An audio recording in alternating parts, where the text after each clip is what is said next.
Hello guys, so today we will discuss about ectopic pregnancy. So first of all, what is ectopic pregnancy? Ectopic pregnancy is one in which the fertilized ovum is implanted and develop outside the normal endometrial cavity.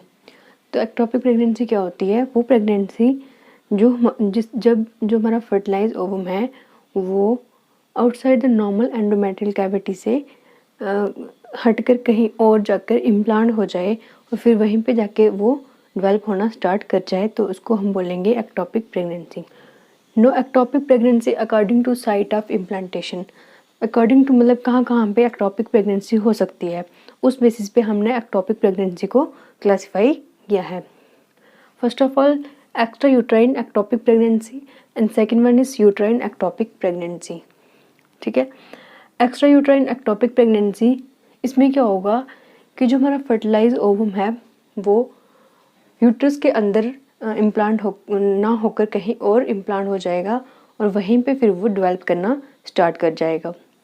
Uterine ectopic pregnancy इसमें क्या होगा कि जो हमारा fertilise ovum है वो uterus में ही implant करेगा, लेकिन नॉर्मल एंडोमेट्रियल साइड पे इम्प्लांट नहीं करेगा, कहीं और जो एबनॉर्मल साइट है वहाँ पे जाके इम्प्लांट करेगा और वहीं जाके ग्रो करना स्टार्ट कर जाएगा. जैसे कि यूट्राइन में सबसे मेन एग्जांपल आती है सर्वाइकल. ठीक है, तो जो सर्वाइकल एक्टोपिक प्रेगनेंसी है वो भी एक तरह की क्या है, एक्टोपिक प्रेगनेंसी है, जो किसके अंदर आती है, यूट्राइन एक्टोपिक प्रेगनेंसी में. और यूट्राइन एक्टोपिक जो प्रेगनेंसी है ये बहुत ही कम देखने को मिलती है, मतलब 1.5% देखने को मिलती है.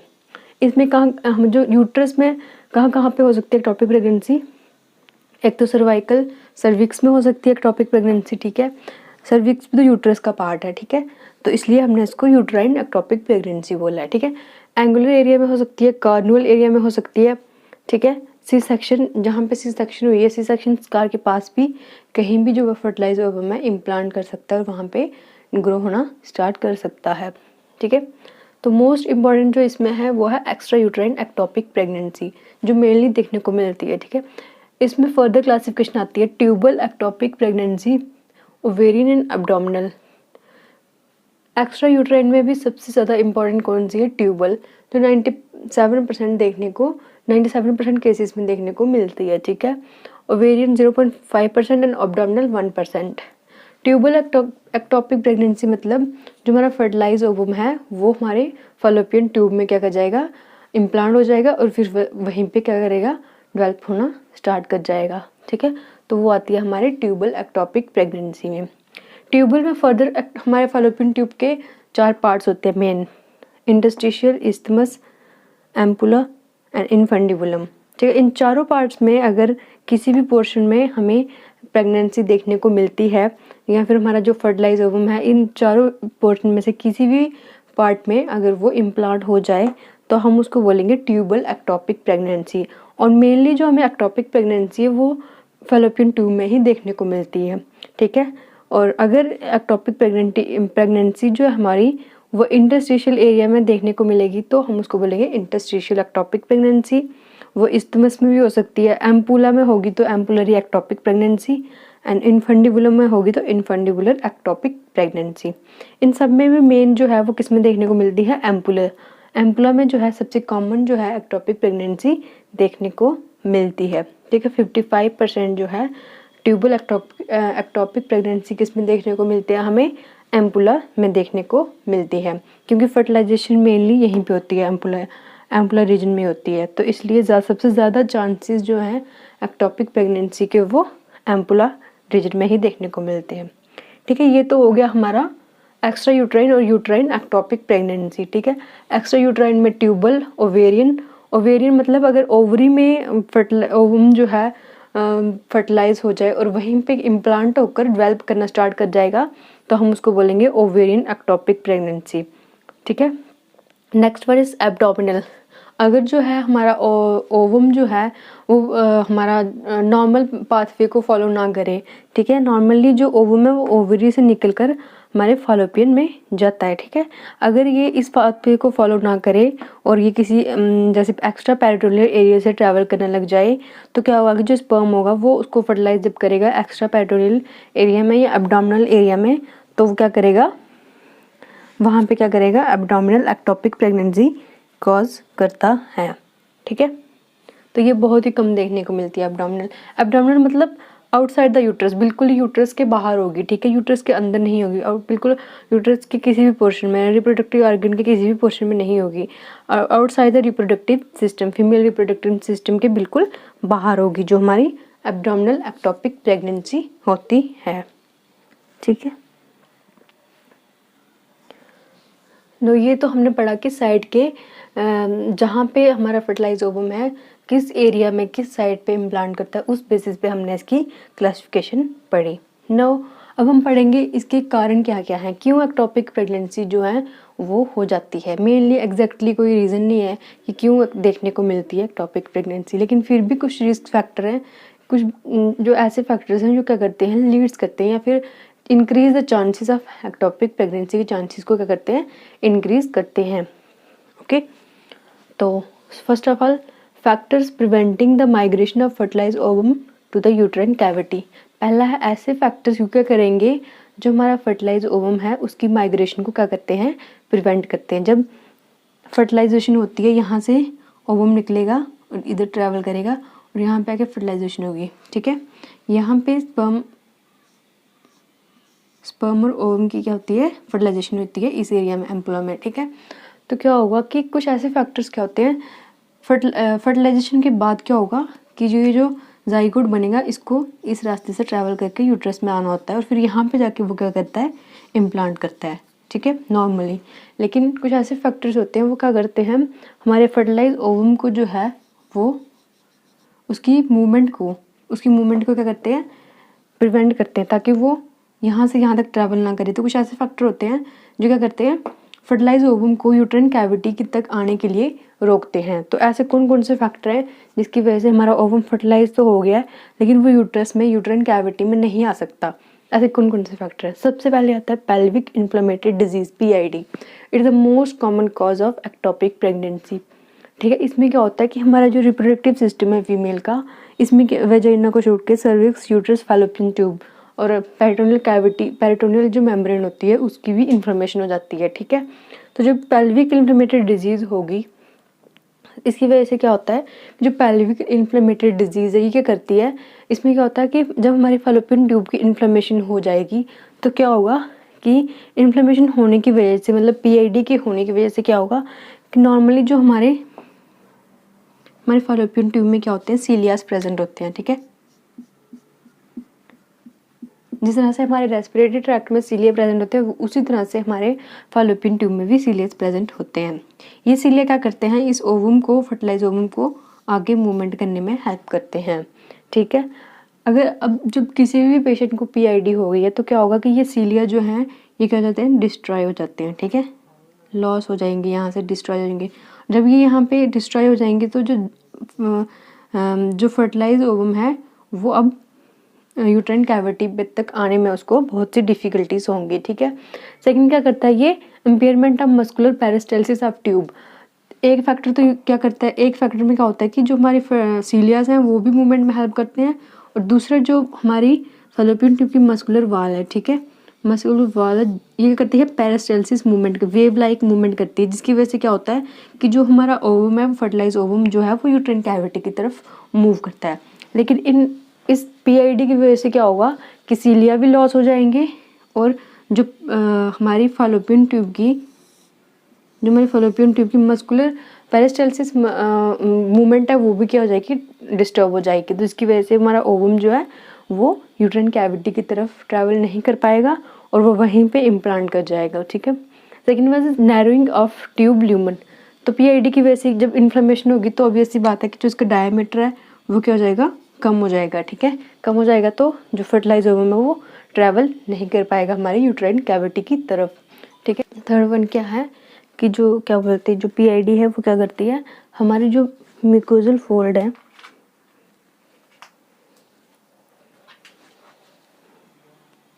थर्ड वन क्या है, third one is pocket formation due to adhesion of mucosal fold. तो ये जो फैलोपियन ट्यूब है इसमें एक म्यूकोजा का कोट होता है, ठीक है, फिर क्या होता है, मस्कुलर कोट होता है, फिर उसके ऊपर क्या होते हैं, सीलियास होते हैं।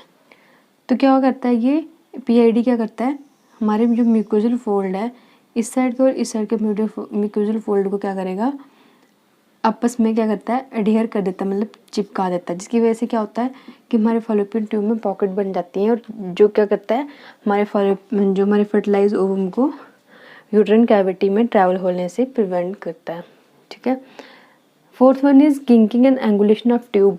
PID की वजह से क्या होगा कि जो हमारी फॉलोपियन ट्यूब है उसकी जब किंकिंग हो जाएगी तो उसकी एंगुलेशन मतलब वहाँ की जो ब्लड सप्लाई है वो भी क्या हो जाएगी, कम हो जाएगी। एक तो किंकिंग मतलब फोल्ड बन जाएगा, वहाँ पे जो फोल्ड बन जाता है तो क्या कोई भी किसी भी पाइप में जब फोल्ड बन जाता है तो वहाँ पे ऑब्स्ट्रक्शन हो जाती है। ठीक है। जब हमारे फॉलोपियन ट्यूब में ऑब्स्ट्रक्शन हो गई तो हमारा जो फर्टिलाइज ओवम है वो यूट्राइन कैविटी में नहीं आ पाएगा, तो जिसकी वजह से क्या होगा कि एक्टोपिक प्रेगनेंसी जो है वो देखने को मिल सकती है। मतलब जो हमारा ओवम है किसी भी रीज़न की वजह से जो फॉलोपियन ट्यूब में ऑब्स्ट्रक्शन या किसी भी रीज़न की वजह से वो ट्रैवल नहीं कर पा रहा है, ठीक है, इस पाथवे को ट्रैवल नहीं कर पा रहा है, तो वो क्या करेगा, यहीं पे इम्प्लांट हो जाएगा और वहीं पे ग्रो करना स्टार्ट कर देगा, जो करेगा फर्दर एक्टोपिक प्रेगनेंसी को लीड करेगा। ठीक है। पहला तो पढ़ा हमने PID, ठीक है, pelvic inflammatory disease. Second one is iatrogenic. Iatrogenic मतलब कोई भी मेडिकल ट्रीटमेंट की वजह से अगर कोई हमें प्रॉब्लम होती है तो उस कॉज को हम इटेरोजेनिक बोलते हैं। ठीक है। जैसे कॉन्ट्रासेप्शन फेलियर। ठीक है। इटेरोजेनिक मतलब किसी भी मेडिकल कॉज ट्रीटमेंट की वजह से। ठीक है। मान लो कोई लेडी जो है वो कॉन्ट्रासेप्शन यूज़ कर रही है, ठीक है, मान लो उसने IUDs लगाया है, कॉपर टी लगाई है, उसकी अगर उसका फेलियर हो जाए प्रॉपरली, अगर कॉपर टी हम इस एरिया में क्या करते हैं, इम्प्लांट करते हैं, ठीक है, यूट्रस के, अगर वो प्रॉपरली ना प्लेस हो और अपना काम प्रॉपरली ना करे तो क्या होगा, कॉपर टी क्या करती है, कॉपर रिलीज करती है, जो क्या करती है, स्पर्म को किल करती है। ठीक है। स्पर्म को किल करती है। तो अगर कोई एक आधा स्पर्म जो है वो कुछ स्पर्म जो है अगर फॉलोपियन ट्यूब में पहुंच भी जाते हैं तो क्या होगा कि यहाँ पे उसकी फर्टिलाइजेशन हो जाएगी ओवम की, और जो ओवम है वो क्या करेगा, वहीं पे इम्प्लांट होना स्टार्ट कर देगा और वहीं पे ग्रो करना स्टार्ट कर देता है। ठीक है। तो ये हो गया फर्स्ट वन इज IUD की वजह से, मतलब कॉपर टी की वजह से भी। कॉपर टी जो है वो भी एक रिस्क फैक्टर है कि लेडी को क्या हो सकती है, एक्टोपिक प्रेगनेंसी हो सकती है। Second one is sterilization operation. जैसे कि लेडी ने ट्यूबेक्टोमी करवाई हुई है, ठीक है, स्टरलाइजेशन मतलब अब उसको मतलब उसने क्या किया, उसके 2 बेबीज हो गए, अब वो चाहती है कि उसको परमानेंट कॉन्ट्रासेप्शन चाहिए, तो वो क्या करेगी, ट्यूबेक्टोमी करवा देगी। उसके फेलियर होने की वजह से भी क्या हो सकता है, लेडीज़ में एक्टोपिक प्रेगनेंसी देखने को मिल सकती है। ठीक है। दूसरा है third one is use of progestin pill. Progestin pill के फेलियर की वजह से भी क्या हो सकता है कि लेडी में एक्टोपिक प्रेगनेंसी देखने को मिल सकती है। ठीक है। Third one is tubal surgery. मतलब अगर फॉलोपियन ट्यूब की कोई सर्जरी हुई है, रिकंस्ट्रक्टिव सर्जरी हुई है, किसी भी टाइप की सर्जरी हुई है, तो वो भी क्या है, एक रिस्क फैक्टर है कि वो एक्टोपिक प्रेगनेंसी को फर्दर लीड कर सकता है। ठीक है। And fourth one is art क्या है, assisted reproductive technique. Assisted reproductive technique क्या होती है कि जब जैसे किसी फीमेल में या मेल में प्रॉब्लम है कि वो जैसे फीमेल जो कंसीव नहीं कर पा रही है, ठीक है, तो प्रॉब्लम दोनों में हो सकती है, तो क्या करते हैं कि हम जिफ्ट और गिफ्ट जैसी टेक्निक का यूज़ करके क्या करते हैं, उस फीमेल को कंसीव करने में हेल्प करते हैं। ठीक है। तो जिफ्ट में हम क्या करते हैं कि गैमीट टू इंट्राफॉलोपियन ट्रांसफ़र, इसमें हम क्या करते हैं कि जो दोनों पेरेंट्स ये क्या करेंगे, हम मेल से हम स्पर्म लेंगे और फीमेल से हम ओवम लेंगे। ठीक है। उन दोनों को लेकर एक साथ क्या करेंगे, हम फॉलोपियन ट्यूब में ट्रांसफ़र करेंगे और फिर वहाँ पे क्या होगा कि जो हमारा स्पर्म और ओवम में हमने बाहर से जो फॉलोपियन ट्यूब में इंसर्ट किया वहाँ उसकी फर्टिलाइजेशन करेंगे और फिर वो क्या करेंगे, उसकी फर्दर जो है जाइगोट बनेगा और फर्दर फिर वो फीटस में ग्रो करेगा। ठीक है। तो जिफ्ट में हम क्या करते हैं, गैमेट टू इंट्राफॉलोपियन ट्रांसफ़र, मतलब इसमें हम सिर्फ गैमेट्स को बाहर फर्टिलाइज नहीं करवाएंगे, गैमेट्स को लेंगे और फॉलोपियन ट्यूब में डाल देंगे। ठीक है, मैनुअली। फिर क्या होगा कि वो इन फॉलोपियन ट्यूब में जाकर फर्टिलाइज करते हैं। तो अगर ये प्रोसीजर प्रॉपरली नहीं किया गया, ठीक है, या फिर इसमें कोई प्रॉब्लम हो गया, अगर फेलियर हो गया, तो क्या हो सकता है, तब भी ये इंक्रीज कर सकता है एक्टोपिक प्रेगनेंसी की चांसेस को। ठीक है। जिफ्ट इसमें क्या करते हैं, हम मेल और फीमेल गैमेट को बाहर ही फर्टिलाइज करवा कर उसको जाइगोट बनाकर फिर हम फॉलोपियन ट्यूब में ट्रांसफ़र करते हैं। तो 8 जो है असिस्टेड रिप्रोडक्टिव टेक्निक जो हैं ये भी क्या करती हैं, हमारे एक्टोपिक प्रेगनेंसी के चांसेस को इंक्रीज कर सकते हैं। Third one is developmental defect of tube, मतलब अगर फॉलोपियन ट्यूब जब डेवलप हो रही होती है उस टाइम पे क्या हो, अगर उसमें क्या हो जाए, डिफेक्ट हो जाए, जैसे कि इलोंगेशन। अगर हमारे फॉलोपियन ट्यूब की नॉर्मल लेंथ होती है 10 सेंटीमीटर, अगर 10 सेंटीमीटर से ज़्यादा उसकी लेंथ है तो क्या होगा कि जो हमारा ओवम है उसको बहुत ज़्यादा लंबा पाथवे ट्रैवल करना पड़ेगा और वो नहीं कर पाएगा और वो कहीं फॉलोपियन ट्यूब में ही क्या कर जाएगा, फर्टिलाइज हो जाएगा और क्या करेगा, वहीं ग्रो करना स्टार्ट कर देगा। ठीक है। Third one is diverticulum. Diverticulum मतलब एक पॉकेट टाइप फॉर्मेशन हो जाती है हमारे फॉलोपियन ट्यूब में। ठीक है। हमारे मस्कुलर लेयर और म्यूकोजल लेयर क्या करती हैं, फोल्ड हो जाती हैं, पॉकेट टाइप फॉर्मेशन हो जाएगी।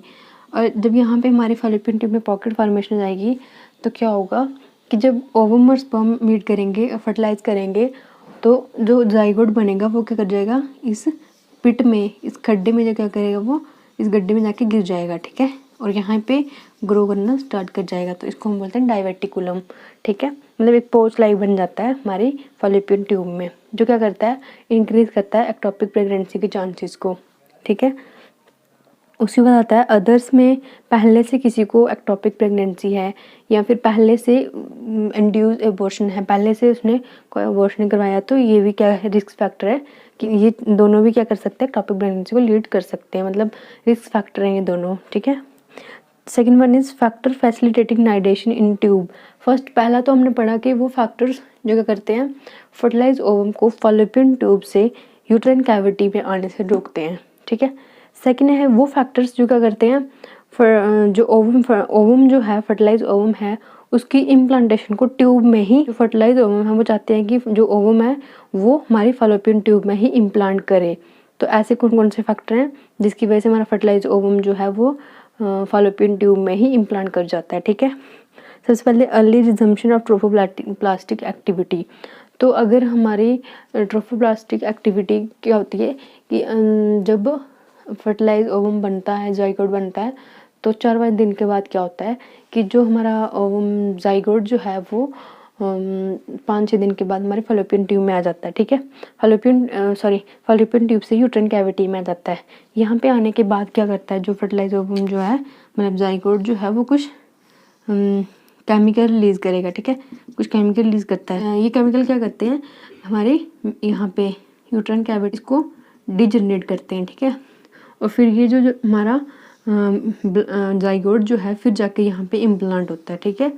तो अगर ये एक्टिविटी है, इसको हम बोलते हैं ट्रोफोब्लास्टिक एक्टिविटी। अगर ये जो है जल्दी ही देखने को मिल जाए, मतलब नॉर्मली तो ये 5-6 दिन के बाद देखने को मिलती है, जब हमारा ओवम जो है यूट्रस में पहुंच जाता है। लेकिन अगर ये एक्टिविटी जो है टाइम से पहले, मतलब दूसरे तीसरे दिन में ही देखने को मिल जाए, तो क्या हो सकता है कि हमारा जो ओवम है, फर्टिलाइज ओवम जो है, वो हमारे फॉलोपियन ट्यूब में इम्प्लांट कर जाएगा और वहीं पे डेवलप हो जाएगा और जो क्या करेगा, फर्दर एक्टोपिक प्रेगनेंसी को लीड करेगा।